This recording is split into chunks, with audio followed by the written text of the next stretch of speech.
to Foresights TV with me, Esma.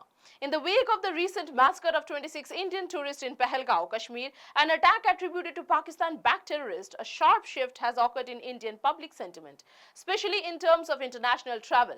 This shift has manifested in the form of mass cancellations and declining interest in two previously popular travel destinations, Turkey and Azerbaijan. Both nations have drawn ire from the Indian public for what is being perceived as overt or indirect support for Pakistan during the military and diplomatic events of Operation Sindoor. Travel platforms such as Make My Trip and Ease My Trip, which cater to millions of Indian users, have reported a steep drop in booking and significant rise in trip cancellations to Turkey and Azerbaijan. The travel industry, normally a barometer of cultural diplomacy and soft power, is now reflecting rising geopolitical tensions and a stronger sense of nationalistic consumer behavior. This report delves into the causes, scope, and implications of this boycott. Here's a special report from Foresights TV.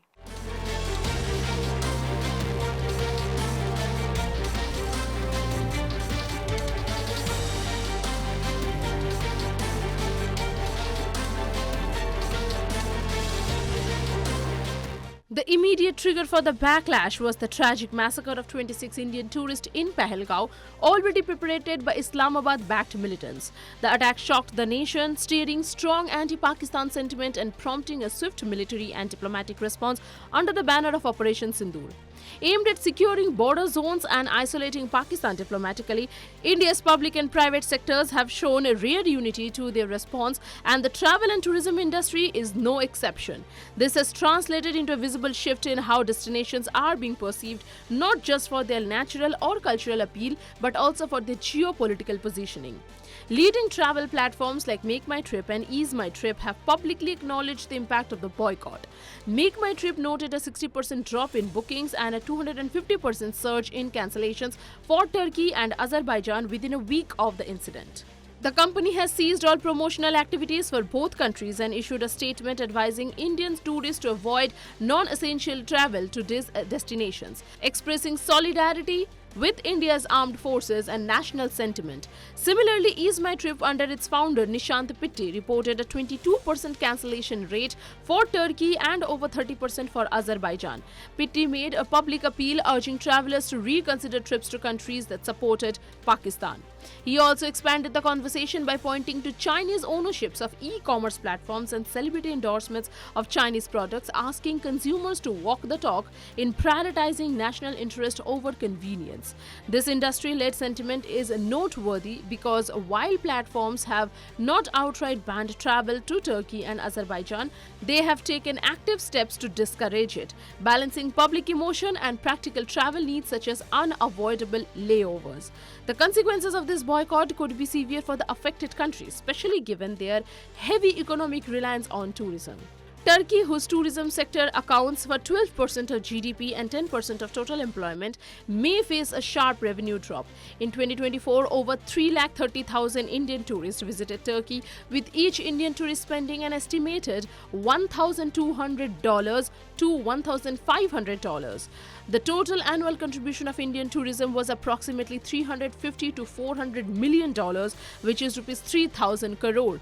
Azerbaijan also relies on Indian travelers for growth. In 2024 alone, 243,589 Indian tourists visited the country. The Azerbaijan Tourism Board has projected an 11% annual growth in arrival over the next decade. This projection is now in jeopardy due to the backlash.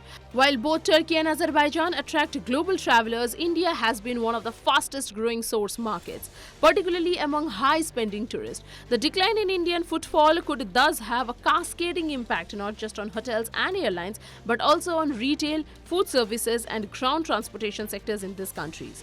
This event reflects a deeper shift in how international relations are perceived by the Indian public. Travel, once viewed purely as a leisure activity, is now increasingly seen through a lens of patriotism and geopolitical alignment.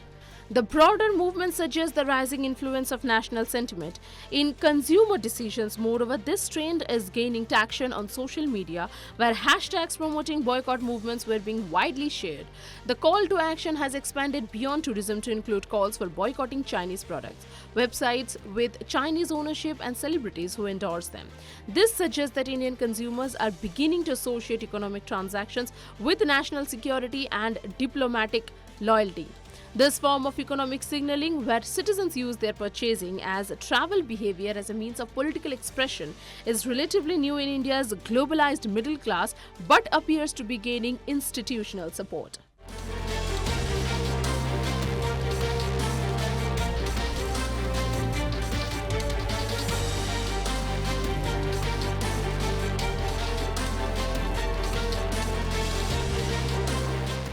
The Indian tourist boycott of Turkey and Azerbaijan in the aftermath of the Pahalgam massacre and Operation Sindoor underscores how global geopolitical and directly influence consumer behavior and economic trends. The response from both travelers and the Indian travel industry reflects a growing alignment between national sentiment and economic choices. With millions of dollars at stake, the economic impact on Turkey and Azerbaijan could be significant, especially considering India's fast-growing travel market. For Indian consumers and companies alike, the incident has catalyzed a new chapter of economic diplomacy from below, where public behavior reinforces national interest on the global stage. The incident also raises broader questions about the role of public diplomacy, brand reputation, and national alignment in shaping international tourism flows. As governments and companies alike navigate these complexities, it is clear that travel can no longer be separated from the political context in which it unfolds. The boycott is not just about destination, it's about values, identity, and renewed sense of national unity. That's all for today. Thanks for watching Foresights TV with me, Isma.